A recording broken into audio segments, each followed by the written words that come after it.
Le mouvement du Nouvel Âge ne sort pas de nulle part. Il a explosé dans les années 70, mais a vu son origine au travers des écrits de Blavatsky, fondatrice de la Société théosophique, et de la philosophie du même nom. Blavatsky était une femme qui se présentait comme une initiée, un canal, une élue. Malheureusement, quand nous lisons ses écrits, nous nous rendons compte qu'il y a énormément de dualité dans ces derniers, et également, bon nombre de ses enseignements ont inspiré ce qui s'est passé durant la Seconde Guerre mondiale. Ses propos ont souvent été très discriminatoires, élitistes et surtout profondément antichristiques.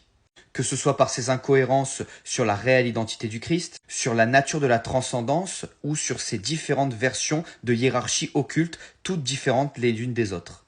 Elle prône une spiritualité où l'homme doit redevenir Dieu, mais sans passer par le chemin du cœur, uniquement par celui de l'esprit et de la théorie. Car en effet, ses enseignements et ses livres sont éminemment théoriques. Aucune pratique n'est proposée, et c'est pour cela qu'aujourd'hui, le savoir et la connaissance est devenu l'attrait primordial de la spiritualité du Nouvel Âge. Dites-moi en commentaire si une seconde partie vous intéresse sur la différence entre la spiritualité authentique, c'est-à-dire le chemin initiatique basé sur l'école des mystères, et les enseignements des Nouvel Âge.